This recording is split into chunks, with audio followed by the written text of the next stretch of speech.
Hi, I'm Rachel Lancaster, and this is the Magnificent Midlife Podcast. This is where we celebrate women in midlife and beyond. We challenge the status quo and bash those negative stereotypes about being an older woman. We're not over the hill at 40, 50, 60. We're just getting started, and the world needs us now more than ever. I'll be talking all things midlife and sharing some fabulous stories of amazing women doing very cool stuff. Now's our time. My guest today is the very lovely Elaine Miller. Now, Elaine is a pelvic health physiotherapist and a stand-up comedian. So how on earth did she manage to be doing that? So welcome, Elaine. Thank you for having me. You're very, very welcome. So first off, Elaine, how on earth did you end up doing what you do and taking your knowledge of the pelvic floor on the stage? Yeah, it is a bit random, isn't it? So I'm a physio and my background's in sports stuff. And then I had 3 kids. And after that, the sort of science of continence became fascinating. So I landed up working in pelvic health, which I love. It's a it's a great area to work in because the women get better. Like sometimes you don't need to do an awful lot to somebody to really improve the quality of their life. But the thing that frustrated me in clinic was that usually the story is the woman's had a problem with leaking or a sexual dysfunction for a long, long time before they seek help. The average is 7 years. Oh my goodness. Yeah, and that's the average. The reality, like the thing that triggered me to write the show was this woman came in and was very upset because she was in a terrible state. Like she really didn't have very much in the way of bladder control at all. And she said she'd been leaking since the baby was born. Now, you get quite a good poker face when you work in, genitals. You make no assumptions. And I did think, okay, since the baby was born, I said, how old is your baby? He was 47. I was like, thank goodness. Oh my goodness. You get older mums. I was an older mum myself, but I did think, oh, you're pushing it a bit. So she'd had this awful problem for the best part of 50 years. Oh my. And it's not uncommon. Goodness. So it frustrates me because physio really works for these problems. And if we can just get women to know that, then hopefully they'll come to clinic earlier. So I had another lady that was telling me a story about her wetting herself on her doorstep, but she was from Glasgow, so she was funny and she was meaning to be funny, but it was a terrible story. So I said to her, look, can I use that on stage? Because I had a hobby of doing stand-up. And I wrote a short set, 5-minute set about wetting yourself on the doorstep. Didn't say that I was a physio and that you didn't need to put up with these problems. It was just for the comedy that I was using it. And 4 women said to me, oh, me too. And I thought maybe there's something in this that these women hadn't sought help. They hadn't told anybody about this problem because they were embarrassed, but they would tell a stranger in a basement bar. So I decided that I would just write a Fringe show because I live in Edinburgh. So, the Fringe happens every year round about me. And I thought, how hard can it be? And I just took what you see in clinic, like the evidence-based practice, and made it into humour. And it seems to be an approach that works for some women. I think because it's just embarrassing. Talking about these things is really taboo.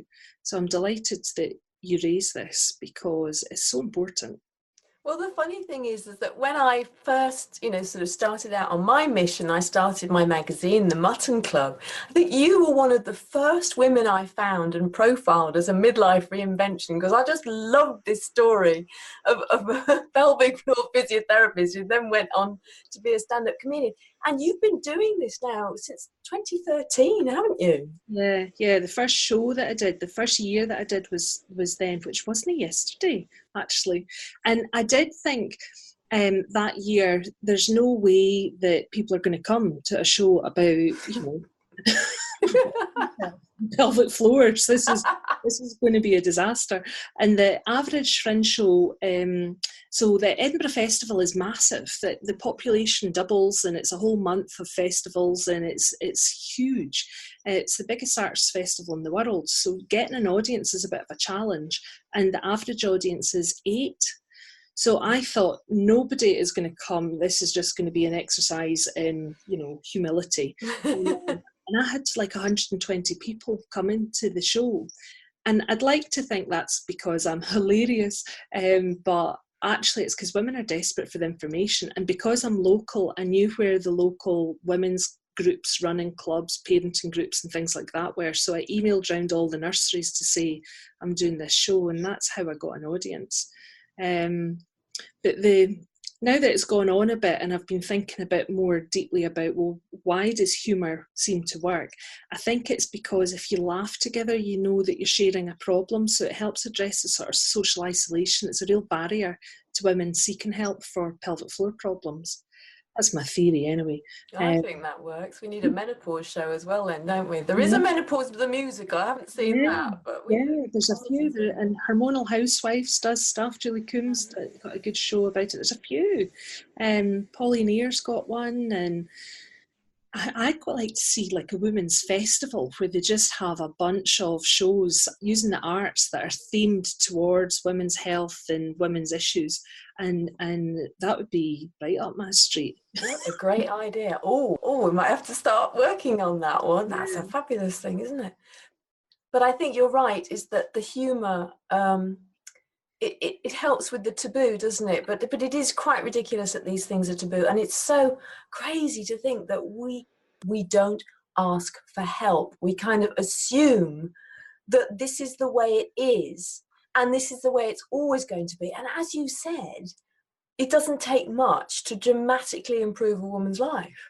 No, and there's an awful lot of myths that are really very pervasive when it comes to pelvic floors, and it's really hard to counteract those.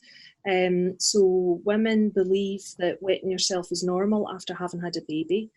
It's common, but it's not normal.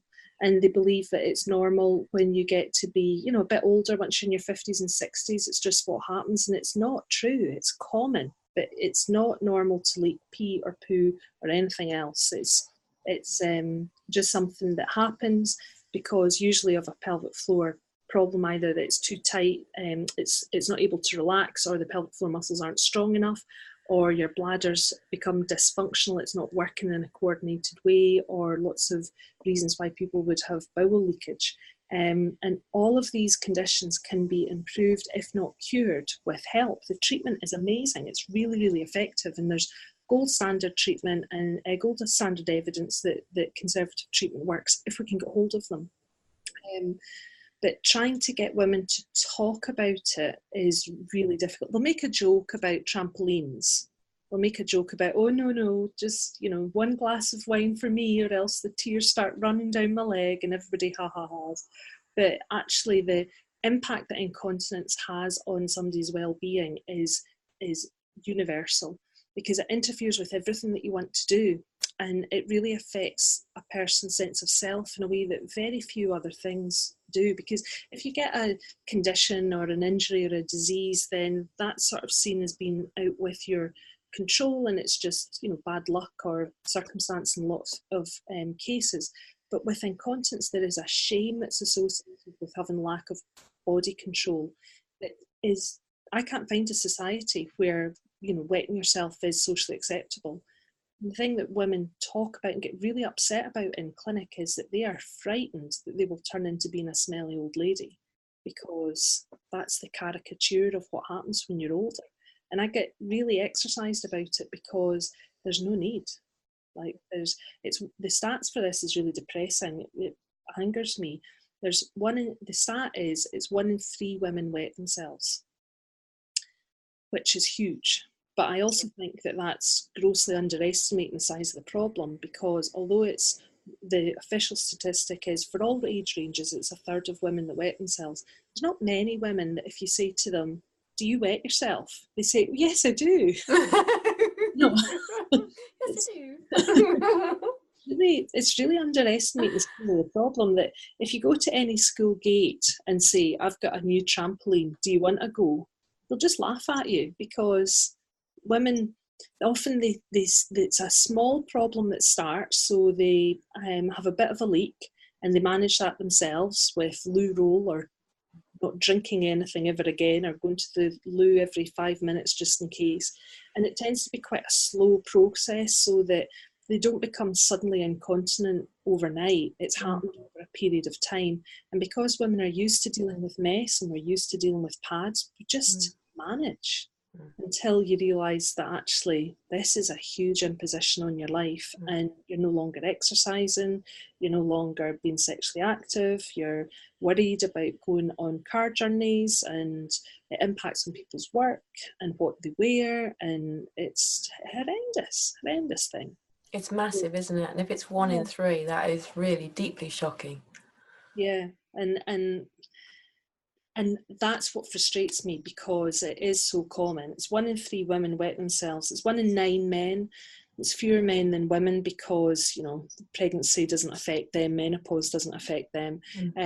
But it tends to be when the prostate gland gets bigger as they get older and starts to cause chaos that they tend to have a bit of dribbling. But actual incontinence, men tend to become incontinent overnight because they've had surgery for the prostate. And that's really shocking to them, because yesterday they were all right, today no control at all. So they're a joy to teach because they do what they're told. Women genuinely mean to do their exercises. They genuinely mean to try and comply. It's just they're too busy. And it's really hard when you've got a habit of having a life where you're supporting all these other people in whatever role you've got. It's really, really hard to make time for yourself, which is something that I know comes up with your work quite a lot. Absolutely.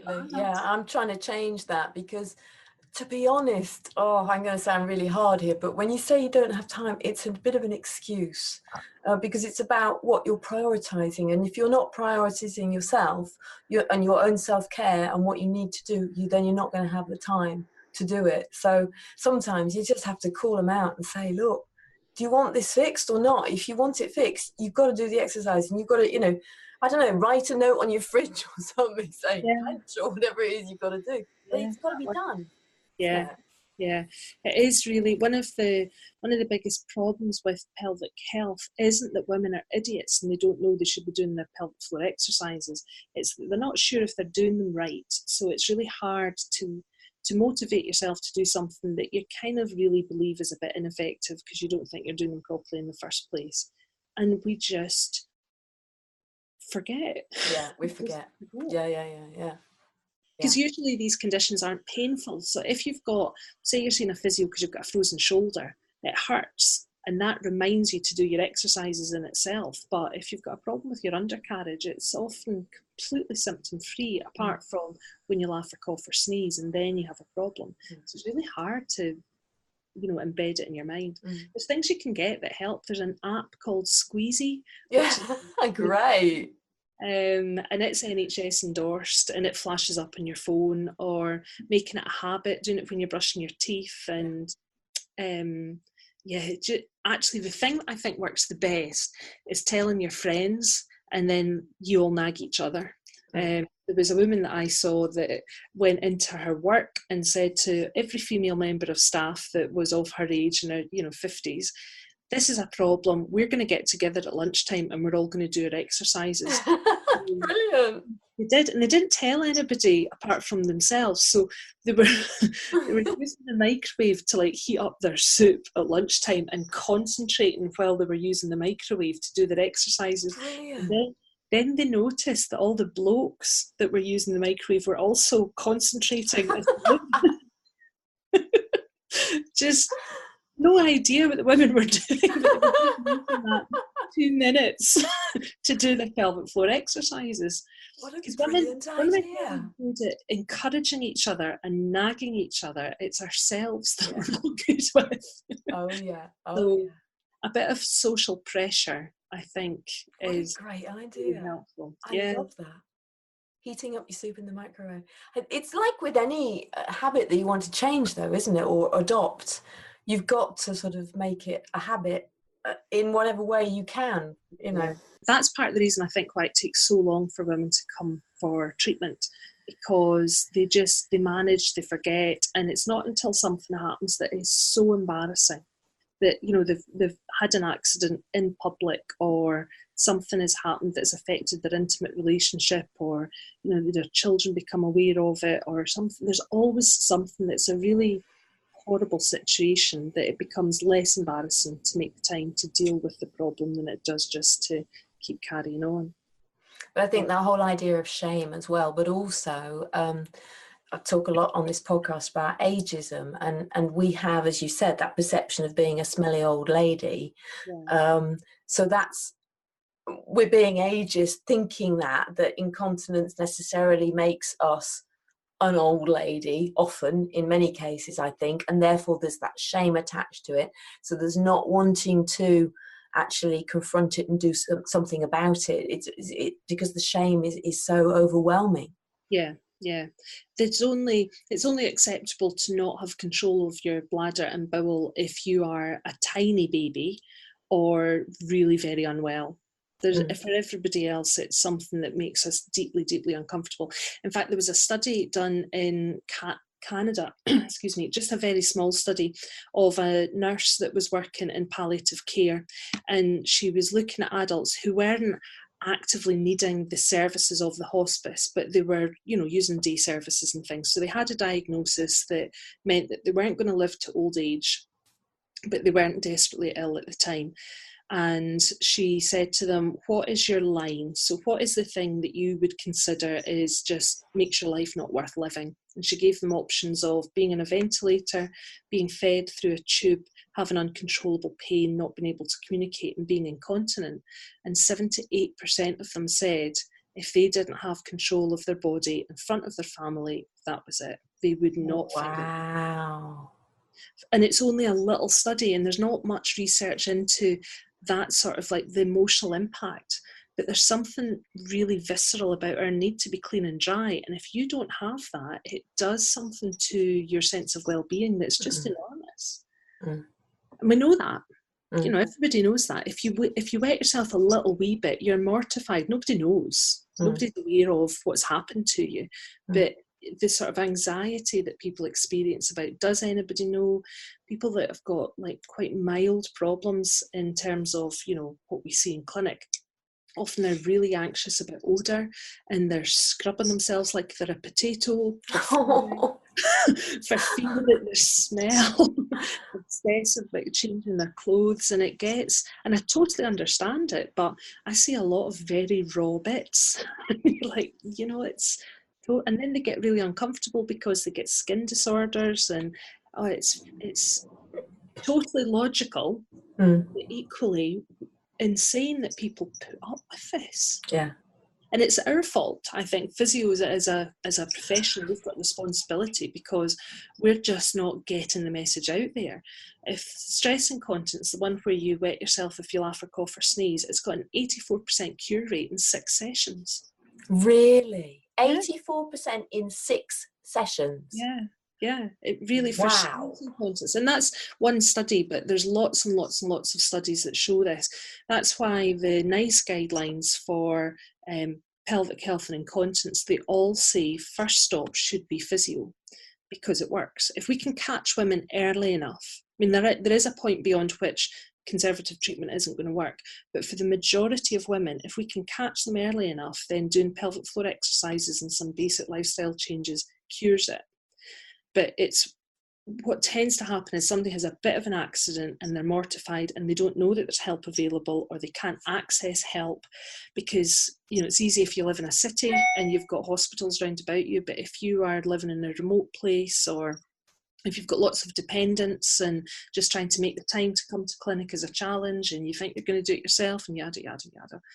So if you can get into, if we can get hold of the sort of subclinical women and say, please don't put up with this.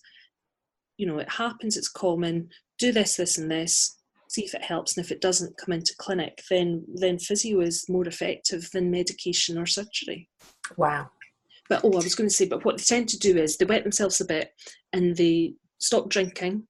just in case it makes them pee, and they go to the toilet all the time just in case they have an accident, and that changes the way that their bladder actually functions, so that makes them more likely to have urgency, which is when you have to go for a pee, but you have to go now. And you should, it's, you know, when you put the key in the door, it's dead common, women have you should be able to wait between 2 and 4 hours between first feeling the urge to pee and actually being going. So this key in the door thing is not normal, and you don't need to put up with it. But I've had patients come in that are disabled, that they're getting benefits because they're peeing every 20 minutes. That their whole life is hijacked just because of a bladder dysfunction that is treatable and manageable, and they do great. But they've been isolated in their own house for years because they can't go out, they can't. It's awful. I have a friend who confessed to me that she had a degree of incontinence. I don't know what, after having children. And I think I suggested that, you know, she try some running. She says, oh, no, I can't do that. Can't run. And then, so this was about, I don't know, 6-7 years ago. And then recently she told me she'd been running. And I said, I thought you couldn't run. She said, oh, yes, it all cleared up. I said, really? What, by itself? She said, yes. I was really surprised because I thought it would all be on a downward slope from now on. And I just went, what? You know, so she'd assumed that, you know, with menopause kicking in, after having had the children, that there was no way that this was going to get any better. And in fact, it got better by itself. So often, I think, you know, we just assume that it's, you know, it's a factor of menopause or it's a factor of getting older. And once it's set in, that's it. Yeah. Whereas what you're saying is absolutely no. As soon as you have a problem, ask for help. Yeah.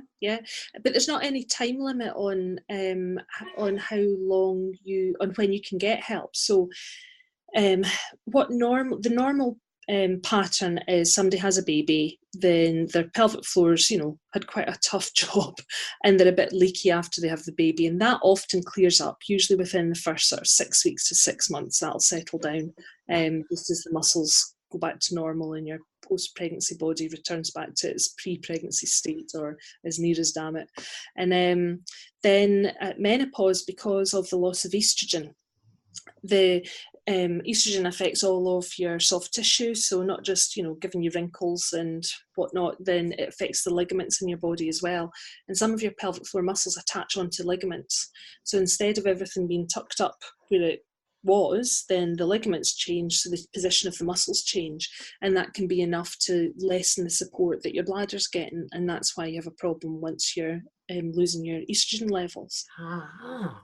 So that's fixable. Like, you can't do much to change your estrogen levels. You can have like Vagifem, there's treatments that you can get, pessaries with estrogen in them, that will keep the direct tissue, but it's not going to change the mechanics of your pelvic floor, but you can strengthen the muscles. And there was work done on elderly frail women who were in residential care, who were physically, you know, they were frail, that's why they were in a care facility, but mentally they had all their functions, and they got them doing pelvic floor exercises. Elderly frail women got dry by doing their pelvic floor exercises. So, you know, if they can do it, then there's no excuse for me. And you talked about women being unsure whether they're doing them correctly. How can they be sure that they're doing them correctly? Yeah, it is really difficult because often women are very disconnected with the idea of what their bits are. There's lots of women don't really have much, like, not a confident understanding about what they have downstairs, which is one of the things that I'd really like to change. There's no, like, you know, there's a mismatch between modesty and education, and it's possible to be both educated and, you know, keep your privates private, but you should know about what the basics are. So I kind of liken it to, if you wanted to fix your bingo wings, you've got an idea about what your arm is and what it does, but if it's your underneath and you really don't know what your own anatomy is, it makes it really difficult to be confident that you're doing your bicep curls properly, but with your bit. So there's some work being done trying to find the best analogy to give somebody to get a good pelvic floor contraction. Often in clinic we'll find one works for one woman but has no effect on the other one. So the ones that work the best are, imagine that you've got a zip fitted going from round the back all the way to round the front, and it's zipping up. Okay. That works quite well for lots of people. So you're zipping from the back to the front? Yeah, because we know that usually people can feel things at the back more than they can have than they do at the front. Now, when you read online, there's lots and lots of advice about how you have to do it so many times at the back and so many times at the front. I've seen ones that are saying, imagine it's a clock and you're going to contract at 1 o'clock, 2 o'clock, 3 o'clock. Well, I can't do that. If you can, good for you. I think it's easy to really overcomplicate things. These are the muscles. There's 3 layers of muscle. Like, it is quite a complex bit of anatomy, but all the muscles do the same thing and they all have the same nerve. So from a user's point of view, the sensation that you're looking for is a squeeze and a lift. So imagine that you're trying to squeeze your bum hole shut. Supposing that you're in the lift, the one that works the best from this research was, imagine you're trying to hold in gas. So if you imagine that you're in a lift with okay, embarrass yourself. That works. and you know that what you've got brewing is nasty. We're all going to know it was you. And that action, when you start talking about, disgracing yourself like that, you squeeze your butt. And that's you doing your pelvic floor contraction, because some of the muscles form your sphincters. So the muscles are unusual in that some of them attach onto ligaments and some of them form a circle to make your sphincters. So the action of the muscle is to squeeze. So if you can imagine that you're doing that, you're holding in gas or a pee, or there's just nowhere to go to the toilet and you're holding on, that's the sensation that you're looking for. Okay. So the zip, holding in gas, imagining that that your undercarriage is a jellyfish, seems to work for some women. So imagine that it's bobbing through the water. So you're contracting and relaxing. Oh yeah, that It does work. It tends to go with your eyebrows though, that one. Somebody has got a smashing one. Imagine that you've got a straw fitted and you're trying to suck up a smoothie. Oh my goodness. If you're imagining that you were sucking up water or Coke or something, that wouldn't work, because it has to be something kind of gloopy. You really need to suck. Yeah. Oh my word. You get a good laugh at work trying to come up with things. Imagine that you're sitting in a Malteser and you're trying to pick it up. Oh yeah, they do that with straws, don't they? Yeah. Yeah, at children's birthday parties. Yeah. Oh, I'm going to totally add that in. I'm glad. So if you're not sure from that, like if you can't feel the squeeze and lift, then there's lots of things that you can try. The easiest one is to have a look. Now this works. These things work for men as well. So it's easy for a man, because when he does a pelvic floor contraction, he can see movement. But for women, because it's all tucked down underneath, you need to get a mirror. And lots of women are not comfortable with looking at their own bits as well. That, especially if they've had like a vaginal delivery and they've had a birth injury, it can be really quite traumatic and difficult for women to look, in case they think they're going to see awful scarring or anything like that. And I understand that, but one of the ways of getting your head around it would be to have a look. But for some women, literally to get your head around it. You do yoga. If you're incredibly flexible. What you need is to do this squeeze and lift and hold it for a count of 10 seconds. Okay. Which is quite a long time. Yeah. And lots and lots of women can do quite a decent contraction, but they can't hold it. So either slowly pays out, or else they can do it, but it's like a flicker. It's doing this instead of being a good strong contraction. Yeah. And that's just a weakness problem. Now the reason it's 10 seconds is because there's an inverse urge, there's an effect of that. If you can contract your pelvic floor, it reduces the urge to pee. So if you're in a queue and there's nowhere to go, then if you can do a good strong pelvic floor contraction for a count of 10, you will not need to pee for longer. It'll buy you a bit more time. And if you can't do that, then your muscles aren't strong enough. So the only thing with it is when you're doing the contraction, you have to also breathe, because when in clinic we get somebody to show us what they do when they're doing a pelvic floor contraction, and most of them go which doesn't work, because your pelvic floor muscles aren't fixed. They move up and down as you breathe, and with your diaphragm. So if you hold your breath, they can get a bit stuck and they become a bit less flexible. Similarly with people that have got a lot of anxiety, people that they show their anxiety in their shoulder position, something happens with your pelvic floor. There's a link to it. So if you've got a pelvic floor that doesn't relax and it's always working really hard, it's got nothing else to give. So when you cough or sneeze, then it can't contract to support the neck of your bladder. A bit like if you're cycling uphill and it's really, really steep and you're giving it to your all, you couldn't possibly overtake somebody in front of you. That's all that you've got. So we need pelvic floors to be able to contract and relax. And that's why when you do this squeeze and lift, you've got to keep breathing at the same time.